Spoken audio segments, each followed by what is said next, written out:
দেখুন, সামনে বিধানসভা নির্বাচন। আমরা ৭০ নম্বর রেজিনগর বিধানসভা থেকে যে সকল পদাধিকারী কার্যকর্তাগণ আছেন বিধানসভায়, সকলে এই আজকে ভারতীয় জনতা পার্টির বহরমপুর সাংগঠনিক জেলার কার্যালয়ে আমরা এসেছি।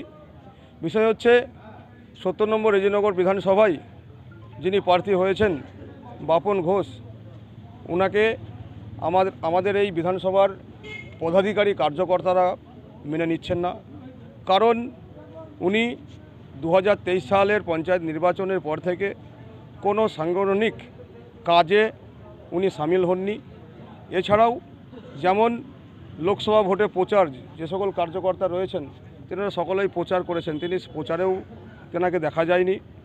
এছাড়াও পরিবর্তন সংকল্প থেকে শুরু করে, এছাড়াও সুকান্ত মজুমদারের সভা থেকে শুরু করে কোনো রকম সাংগঠনিক সভাতে তিনি যোগদান করেননি বা সামিল হননি। ঘর ঘর সম্পর্ক করেননি, অ্যাক্টিভ মেম্বারশিপ করেননি। তাছাড়াও অ্যাক্টিভ কার্যকর্তা থাকা সত্ত্বেও তিনি প্রার্থী কীভাবে হলেন, সেই জন্য আমরা আমাদের জেলা সভাপতি মাননীয় মলয় মহাজনের কাছে আমরা এসেছি এবং আমরা সকলে রিজাইন লেটার লিখে নিয়ে এসেছি। আমরা রিজাইন পত্র জমা দেব। কারণ হলো ৭০ রেজিনগর বিধানসভার প্রার্থী বাপন ঘোষের বিরুদ্ধে। বাপন ঘোষ সম্পূর্ণ বিজেপি দল বিরোধী একজন ব্যক্তি, যে ব্যক্তিকে কি কারণে আমাদের জেলা সভাপতি মলয় মহাজন প্রার্থী নির্বাচন করেছেন আমরা বুঝতে পারছি না। এবং আমরা ভাঙা হৃদয়ে সমস্ত কার্যকর্তা ৭০ রেজিনগর বিধানসভার ওনার কাছে এসে আমরা দরবার করতে এসেছি এবং জানতে এসেছি যে 13 জন প্রতিনিধির কাছ থেকে প্রার্থী নির্বাচনের যে নাম নেওয়া হয়েছিল, যদি কোনো একজন ব্যক্তির নাম দেখাতে পারা যায় যে বাপনের নাম আছে, তাহলে আমরা কান ধরে বাড়ি চলে যাব।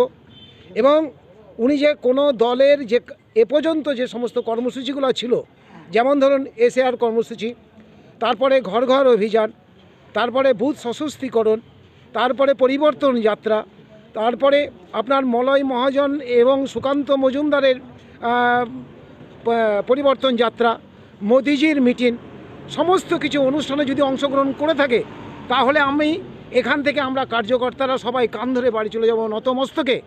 কিন্তু কোন পরিপ্রেক্ষিতে একজন দলবিরোধীকে, যার সঙ্গে দলের কোনো সম্পৃক্ততা নেই, যে দলকে বুড়ো আঙুল দেখিয়ে দলের বিরুদ্ধে যায়, সেই সমস্ত ব্যক্তিকে কিসের উদ্দেশ্যে, কোন প্রত্যাশায় একজন আমাদেরকে প্রার্থী আমাদের উপর চাপিয়ে দেওয়া হলো, এইটা জানার জন্য আমরা